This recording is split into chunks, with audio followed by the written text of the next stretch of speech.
Hi, today I'm reviewing the Peach and Lily Cold Brew Eye Recovery Stick. And really quick, I just want to say, purchase all these products with my own money. I will never waste your time with sponsored videos or ads. So subscribe and check out nobsbeauty.com and click on the Amazon link below. So this is a newer product from Peach and Lily. They don't come out with new products very often. So they recently released this as well as a sleep mask and a clay rinse-off mask. So I noticed the cold brew stick sold out pretty quickly on peachandlily.com and as well at Ulta. So I kind of had resigned myself that I was just going to wait until they were on sale and pick them up. And then the other day when I was at Target, they recently put an Ulta right next to it. So now whenever I go to Target, if I'm not picking up anything cold there, I kind of mosey on into Ulta. Try not to spend any money. I should never do it because I went in there a few days ago and they had all the 3 new Peach and Lily things. And so I definitely rationalized picking them all up since the cold brew stick had been sold out online. I think the 2 masks were sold out at Peach and Lily but not at Ulta.com. I saw them, I had to have them, so I picked them up. So it's not good that the Ulta moved right next into Target for my wallet anyway. So on to the Peach and Lily Recovery Stick. It is a stick balm that helps cool, brighten, and reduce the appearance of puffiness in your eyes. So it's supposed to give you benefits without the questionable ingredients. Peach and Lily doesn't use... Oh, Lincoln! Lincoln, come here! Lincoln had to stop in. I was just ragging on him because he hadn't been in a video in a couple days. Lincoln, come here! I think he likes synthetic fragrances a lot. So there's really nothing on this table with synthetic fragrances. So anyway, so they don't use PEGs, CTIS-10s, and then they don't use synthetic fragrance and several other. They call out that there's 50 ingredients that they don't use. So anyway, so on to number 1, which is the packaging. It's got a simple packaging, but it allows you to apply it directly to your eye area. So it doesn't necessarily protect the ingredients from exposure to light and air, but it does allow it so you can just apply it directly underneath your eyes. So very easy to use the packaging. Probably not the best for protecting the antioxidants, but overall makes it more easy to apply. My second criteria is alcohol, and it does not contain any denatured or drying types of alcohol. So that's a very good thing. In terms of fragrance, it really has not much of a scent, and there's only one ingredient in there that's primarily used as a fragrance ingredient, and that is juniper berry or Juniperus communis. So that ingredient is typically used as a fragrance ingredient. It can have some antioxidant benefits, but it's more likely that it can cause issues, especially for sensitive skin, and especially for sensitive skin in the eye area. It's not the best ingredient to see in there, but overall it's pretty far down the ingredient list. And to be honest, I didn't notice any slight or even any overwhelming scent at all. So it really has no scent. So not very big of an issue, but still for those with very sensitive skin, it could be. So I'd recommend doing a swatch test if possible before you use it, just in case you're one of the very, very few people that could have an issue. The manufacturing location, this is made in Korea with all of the Peach and Lily products, so no issues with that. Ease of use, so simply roll up the stick a little ways. You don't want to get too far up because you could break it, like on lipsticks. If you roll them all the way up and then apply them, you're just going to end up with a big mess. So just roll it up a little bit, apply it directly under your eyes, and then you can use it with your skincare products. I don't recommend doing it over foundation because it does have a tendency, if you apply it over foundation, to making it end up look flaky.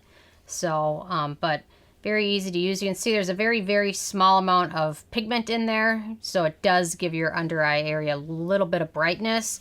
I was reminded of a product I reviewed a couple weeks ago, which is the Tula Glow and Get It Eye Stick. And this one was kind of similar product, except for the Peach and Lily one is much better because it doesn't contain as much fragrance and potential irritating ingredients. The Tula one contained, if I remember correctly, a lot of mint oils.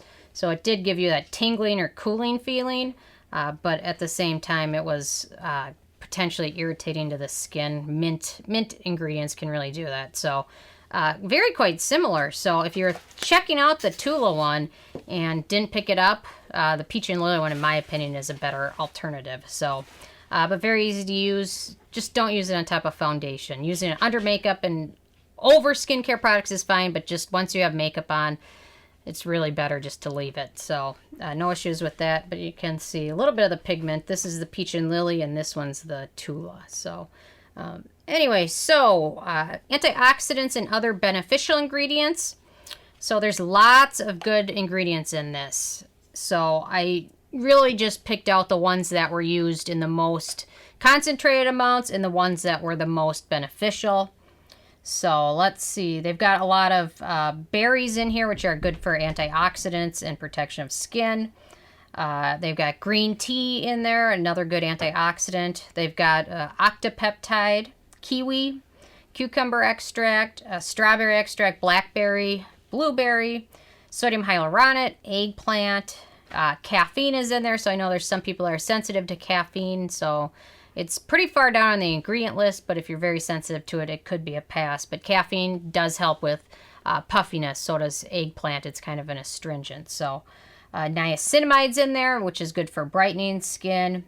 Aristotelia Chilensis, which is also known as Chilean superberry, which is becoming a huge antioxidant that's starting to go around in a lot of good products. And then Euterpe oleracea, which is the acai berry, another good antioxidant. And then mulberry, which is in there, which is a good skin brightening ingredient. So they've got a lot of good ingredients in there, which is nice to see, as opposed to the Tula was more about the look of it. The Peach and Lily is kind of more about the health of the skin. So one's more aesthetic and one is more beneficial, I guess. So I'll say it that way. Okay, on to number 7, which is animal testing, and the Peach and Lily brand, and this product is cruelty-free as well as vegan. So that's good to see for the vegans. Performance. I found it to be lightly hydrating. It's not super hydrating, which can be kind of a good thing because otherwise applying any makeup over it would get to be kind of a tricky. Lightly brightening. As you can see on my hand, it's got a little bit of brightening in it, and I'm wearing it under my foundation, so it does help a little bit with puffiness. In my opinion, it didn't do much for any darkness on the under eye area and dark circles, and a lot of those are so genetic, so it's really hard to have any product that really does a lot to benefit them because most of that is genetics, and it's really hard to fight that.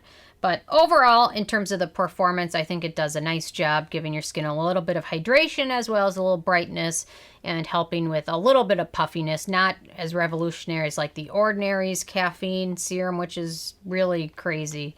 Does crazy things for the under eye area. This one is a bit more moderate, which is okay with me, in my opinion. So my 9th criteria is the price, and this is the full size, which is 0.35 ounces. The exact same amount as the Tula product, and it's the exact same price, which is $28. So it's a little bit pricey, although a little bit does go a very long way, so a stick will last quite a while with daily use, probably, I would say, maybe 3-4 months. So just depends on, you know, how often you use it and how many swipes you take. You can use one swipe or a couple swipes. So still a little pricey. I thought $23, $24 would be a little bit better, but anyway, so the it factor, definitely like this. It gives skin a small amount of brightness. It's definitely pricey, like that's cruelty-free and doesn't contain any drying alcohol, but it's really nothing totally revolutionary. There are a lot of products that claim to do this. I know Tatcha had their first eye product, their Pearl Eye product, which is similar. Sunday Riley has their autocorrect, which kind of does some similar things as well. And, you know, if you're really into kind of camouflaging that, you're really going to want to use a concealer or foundation anyway. So overall, it wasn't anything revolutionary, but it is a good product, and I liked it. And overall, I gave it a 7 out of 10. And it was very close to being an 8 out of 10, but that juniper berry kind of was the one that threw everything. So overall still a good product and a good alternative to the Tula one. So anyway, so I'm interested if you guys have a chance to check this out yet, and if you have, what your thoughts are, or if you've tried the Tula, or if there's another eye balm stick out there that I haven't reviewed and you've tried it. What is it? And how do you like it? So definitely leave a comment. I love hearing from you guys. Check out No BS Beauty, subscribe, click on the Amazon link, give the video a thumbs up, and thank you guys so much.